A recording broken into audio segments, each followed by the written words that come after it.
Long ಮಚ್ಚುಗಳಿಂದ ಮನೆಗಳ ಮೇಲೆ attack ಮಾಡುವಂತ ಗ್ಯಾಂಗ್ ಹೊಂದಿದೆ. ಮೈಲಸಂದ್ರ ರೇಣುಕಾ ಯಲ್ಲಮ್ಮ ಲೇಔಟ್ನಲ್ಲಿ ಪುಂಡಾಟ ವ್ಯಕ್ತವಾಗಿರುವಂತದ್ದು. ಅಪರಿಚಿತ ವ್ಯಕ್ತಿಗಳಿಂದ ಲಾಂಗು ಮಚ್ಚುಗಳಿಂದ ದಾಳಿಯನ್ನ ನಡೆಸಲಾಗಿದೆ. ಬನ್ನೇರಘಟ್ಟ ಪೊಲೀಸ್ ಠಾಣಾ ವ್ಯಾಪ್ತಿಯ ಮೈಲಸಂದ್ರದಲ್ಲಿ ಈ ಒಂದು ಘಟನೆ ನಡೆದಿರುವಂತದ್ದು. ವಿಶ್ವನಾಥ್ ರೆಡ್ಡಿ ಅನ್ನುವರ ಮನೆ ಮೇಲೆ ದಾಳಿಯನ್ನ ನಡೆಸ್ತಾರೆ ಪುಂಡರು. ಕಾರ್ನಲ್ಲಿ ಬರ್ತಾರೆ.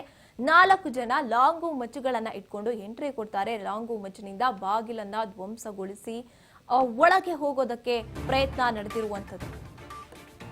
ಲಾಂಗು ಮಚ್ಚುಗಳಿಂದ ಮನೆಗಳ ಮೇಲೆ ಅಟ್ಯಾಕ್ ಮಾಡಿದ್ದಾರೆ ಪುಂಡರು. ಮೈಲಸಂದ್ರ ರೇಣುಕಾ ಯಲ್ಲಮ್ಮ ಲೇಔಟ್ನಲ್ಲಿ ಪುಂಡಾಟವನ್ನ ಮೆರೆದಿದ್ದಾರೆ.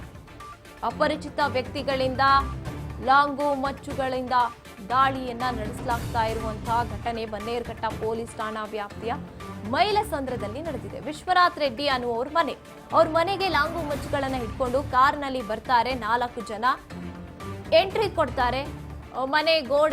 ಮನೆಯ ಕದವನ್ನ ಧ್ವಂಸಗೊಳಿಸೋದಕ್ಕೆ ಪ್ರಯತ್ನ ಪಡ್ತಾರೆ. ಒಳಗೆ ನುಗ್ಗೋಣ ಅಂತ ನಾವು ಗಮನಿಸ್ತಾ ಇದ್ದೀವಿ. ಲಾಂಗು ಮಚ್ಚುಗಳನ್ನ ಇಟ್ಕೊಂಡು 4-5 ಜನ ಪುಂಡರು. ಕಿಟಕಿ ಗಾಜುಗಳು ಕೂಡ ಧ್ವಂಸ ಆಗಿದೆ. ಅಲ್ಲಿ ಮನೆ ಮುಂದೆ ನಿಲ್ಲಿಸಿದಂತ ಇನೋವಾ ಕಾರಿನ ಗಾಜು ಕೂಡ ಪುಡಿ ಪುಡಿ ಆಗಿರುವಂತದ್ದು ನಾವು ಗಮನಿಸ್ತಾ ಇದ್ದೀವಿ ದೃಶ್ಯಗಳಲ್ಲಿ. ಬೈಕು ಸೇರಿದಂತೆ ಸಿಕ್ಕಂತ ವಸ್ತುಗಳು ಅಲ್ಲಿ ನಾಶ ಆಗಿದೆ. ಬಟ್ಟೆ ಅಂಗಡಿ ವಸ್ತುಗಳು ಚಲ್ಲಾಪಿಲಿಯಾಗಿ ಬಿದ್ದಿರೋದನ್ನ ನಾವು ಗಮನಿಸ್ತಾ ಇದ್ದೀವಿ. ಅಂಗಡಿ ಮಾಲೀಕ ಸೇರಿದಂತೆ ಬೈಕ್ ಸವಾರನ ಮೇಲೆ ಕೂಡ ಹಲ್ಲೆಯನ್ನ ನಡೆಸಿರುವಂತದ್ದು. ಅವ್ರು ಯಾರು ಅಂತ ಗೊತ್ತಿಲ್ಲ. ಅಪರಿಚಿತರು ಈ ರೀತಿಯಾಗಿ ಲಾಂಗು ಮಚ್ಚುಗಳನ್ನ ಕಾರಲ್ಲಿ ಹಾಕೊಂಡು ಇಟ್ಕೊಂಡು ಬರ್ತಾರೆ. ಸಿಕ್ಕ ಮನೆಗಳ ಮೇಲೆ ಅಟ್ಯಾಕ್ ಮಾಡೋದಕ್ಕೆ ಪ್ರಯತ್ನ ಪಡ್ತಾರೆ. ಆ ಒಂದು ವೇಳೆ ನಡೆದಿರುವಂತ ನಷ್ಟ ಇದು. ಅಲ್ಲಿ ಕಾರು ಧ್ವಂಸವಾಗಿರೋದನ್ನು ಕೂಡ ನಾವು ಗಮನಿಸ್ತಾ ಇದ್ದೀವಿ. ಸರ್, ನಾವು ಊಟ ಮಾಡ್ತಾ ಇದ್ವಿ. 4 ಜನ ಒಳಗೆ ಮಚ್ಚುಗಳೆತ್ಕೊಂಡು ಓಡ್ ಬಂದ ತಕ್ಷಣ ನಾವೇನು ಮಾಡಿದ್ರಿ, ಈ ಬಾಗಿಲು ತೆಗೆದು ಓಡ್ ಬಂದು ಬಾಗಿಲು ಹಾಕ್ಬಿಟ್ಟು ನಿಂತ್ಕೊಂಡ್ವಿ. ಎಲ್ಲರೂ ಬಾಗಿಲು ಕಿಟಕಿಗಳು ಇವೆಲ್ಲ ಒಗಡಿತು.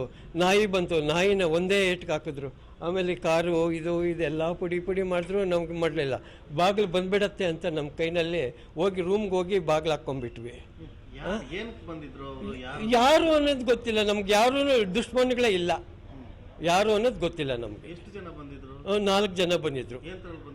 ಅದೇನ್ರಲ್ಲಿ ಬಂದಿದ್ರು ನಾವು ನೋಡಿಲ್ಲ ಸರ್. ಎಂಟ್ರ್ ಆಗ್ತಾ ತಕ್ಷಣ ನಾಯಿ ಬಗಳ್ತು. ನಾಯಿ ಬಗಳ್ದ್ರೆ ನಾವು ನೋಡ್ಕೊಳ್ವಿ ಅಷ್ಟೇ. ಅವ್ರು ಮಚ್ಚುಗಳು ನೋಡ್ಬಿಟ್ಟು ನಾವು ಈಗ ಡೋರ್ ಹಾಕ್ಕೊಂಡ್ವಿ. ಏನು ಇಲ್ಲ. ಯಾರಿಗೂ ಏನು ಬೈದಿದ್ದು ನಮ್ಗೆ ಕೇಳಿಸಿಲ್ಲ ಸರ್.